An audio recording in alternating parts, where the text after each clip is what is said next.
Nature has given men one tongue but two ears, that we may hear from others twice as much as we speak.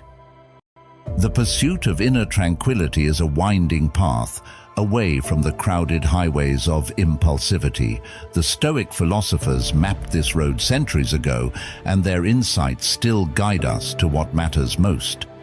They knew that wisdom requires silence to take root. Not everything true must be spoken, not everything seen shared. Some truths we must shield, not to deceive, but to let them work their alchemy undisturbed. We must be selective gardeners, discerning what needs sunlight and what needs shade. For if we reveal too much too soon, we drain the mystery of meaning. In this video, we will cover 6 areas where the Stoics advise restraint. They must be cultivated in privacy before being shared, like bulbs before blossoms. By learning when to speak and when to nurture wisdom silently, we gain the Stoics' strength of character. We become sturdy oaks, not fragile saplings tossed in the winds of impulsivity. Before we start, help me like and subscribe to help our community grow stronger. Number 1. Not complaining about things we can't change. The ancient Stoic philosopher Epictetus wisely said, "It is not the things themselves that disturb people, but their judgments about those things." This profound quote encapsulates an essential principle of Stoicism. Complaining about situations that are beyond our control is ultimately futile. It doesn't change what has happened, it only makes us miserable. The Stoics practiced amor fati, or loving one's fate, accepting even adversity with grace and without wasted complaint. We all face things we cannot change: past events, other people's actions, physical circumstances like weather or health conditions. What sorts of things do you tend to complain about in your own life? Consider how much time and energy you devote to lamenting what cannot be altered. This constant complaining causes undue stress and reinforces a victim mentality within us. It damages our relationships as well, as nobody enjoys listening to relentless complaints about what cannot be helped. Constant negativity pushes people away. Rather than complaining about the unchangeable, the Stoics encourage us to focus our precious time and energy on what is within our power. If you must express your feelings, do so in a healthy way through journaling, talking to trusted friends, or creative outlets. Be solution-oriented, taking constructive action where possible rather than just complaining. Practice gratitude and acceptance for the situations life presents you. Complaining cannot change what has already happened, but a Stoic acceptance of fate allows you to move forward with wisdom, while complaining only generates more negativity. As the Roman philosopher Seneca stated, "We suffer more often in imagination than in reality."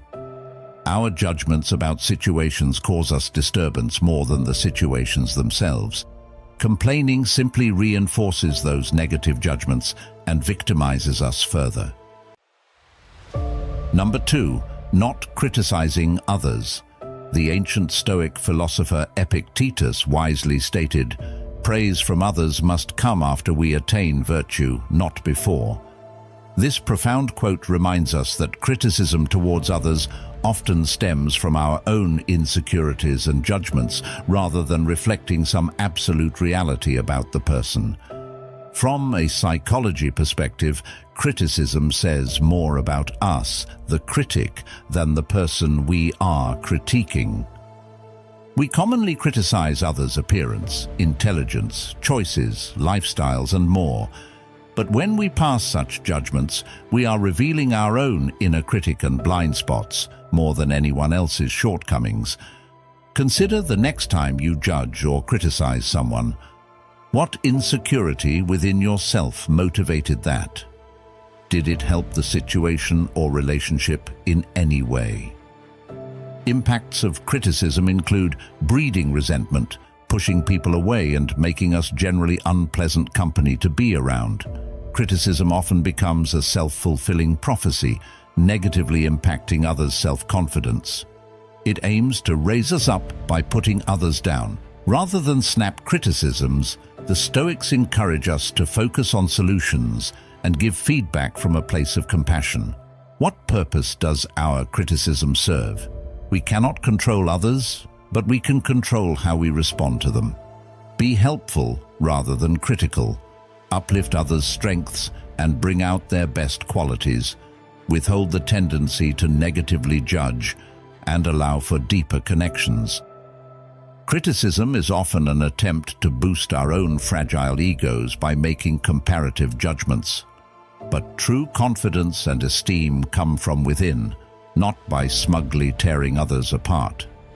See the shared humanity in those around you. We all have struggles and flaws, but also unique gifts waiting to be discovered with an open and discerning mind. Number 3, not spreading gossip and rumors. The Roman Stoic Seneca wisely stated, "The busybody looks everywhere except within themselves." This quote points to the truth that gossiping is often a superficial activity rooted in our own envy, jealousy, or boredom, rather than a genuine concern for others. What do your conversations tend to focus on?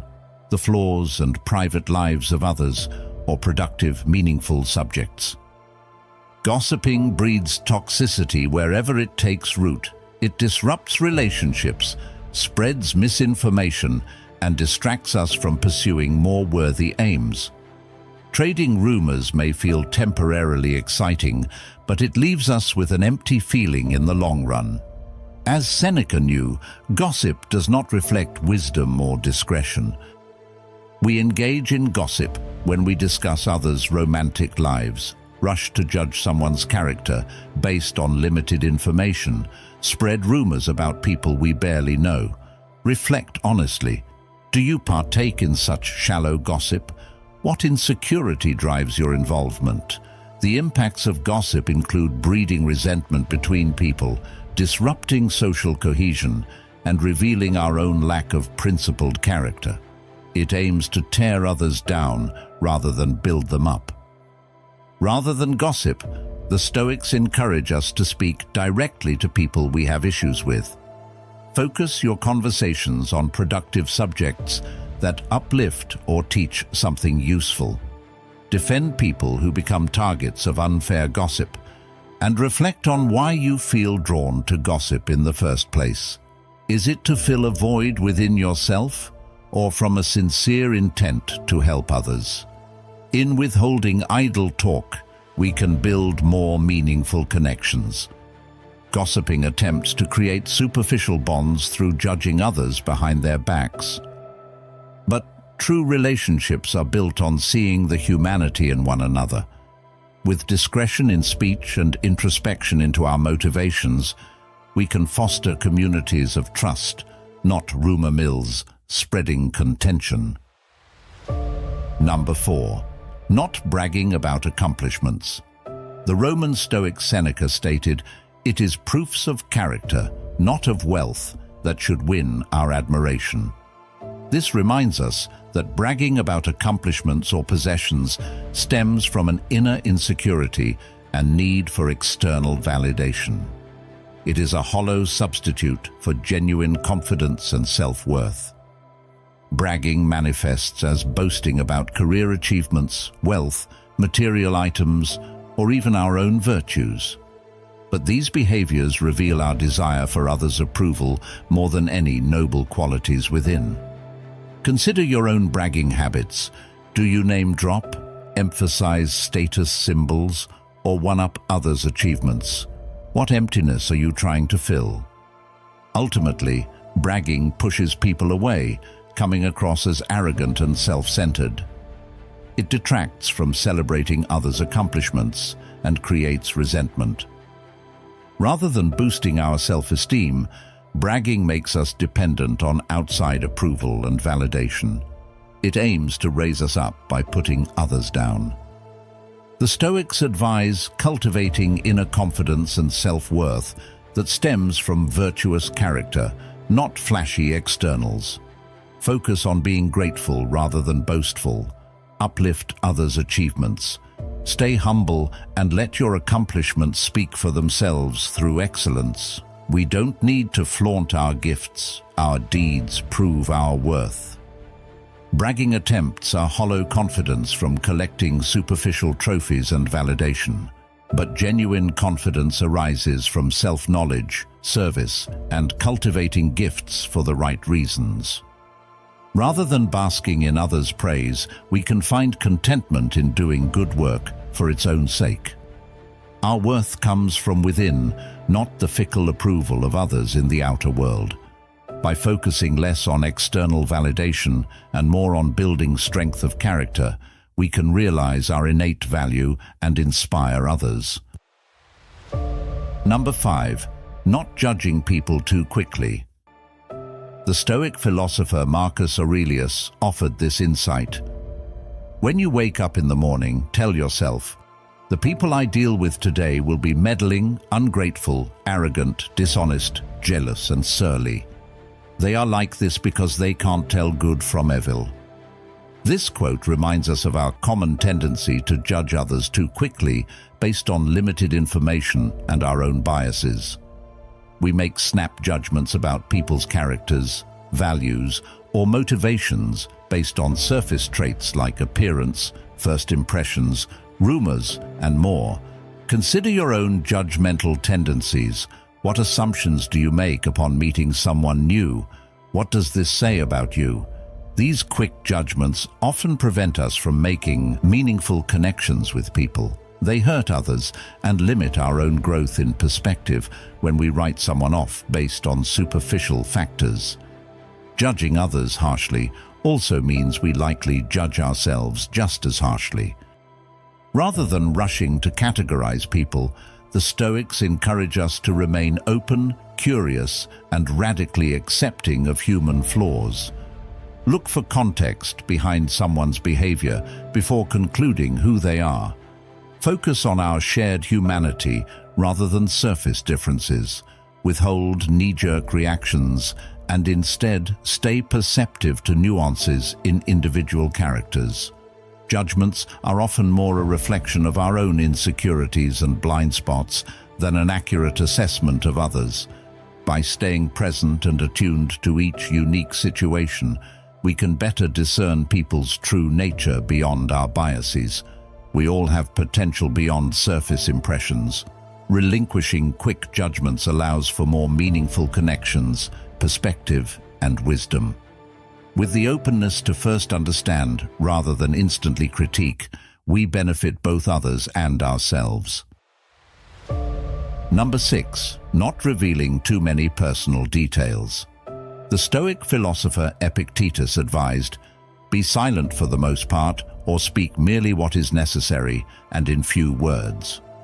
This wisdom reminds us that revealing too many personal details too quickly stems from a desire for connection, but can actually make us vulnerable and breed shallow relationships. It's tempting to overshare intimate life details, vent about others, or reveal our insecurities rapidly when we want to bond.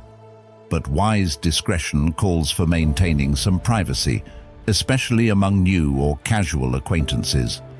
As Epictetus knew, judicious speech creates mystique and allows for deeper rapport over time. Consider examples of oversharing you've come to regret: spilling private details to relative strangers, venting negatively about someone, or revealing vulnerabilities too hastily. What was the root neediness or compulsion behind this? What did it accomplish besides embarrassment? Impacts of oversharing include breeding shallow relationships based only on dramatic disclosures rather than genuine care for our whole being. It can diminish our charm when people know everything up front.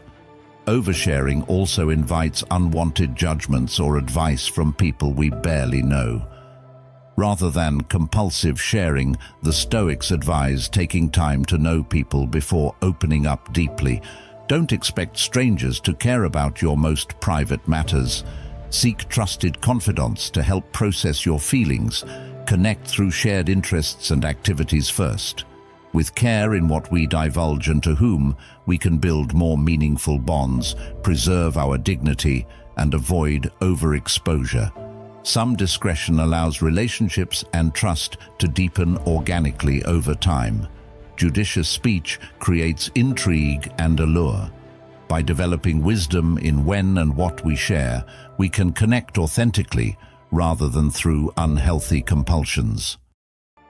The Stoic philosophers of ancient times provide enduring wisdom to help us live with virtue, tranquility, and purpose.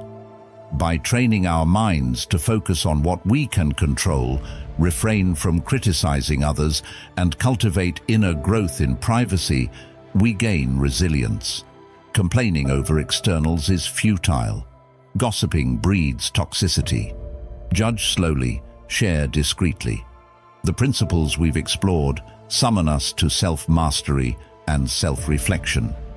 May this discussion spark insight into living nobly. Keep refining your character. Don't reveal or judge hastily. Tent your inner oasis through the storms of life. By upholding Stoic ideals of honor, discretion, and perspective, you will find the enduring happiness Marcus Aurelius spoke of. Nothing can come out of nothing, and the good can never become bad.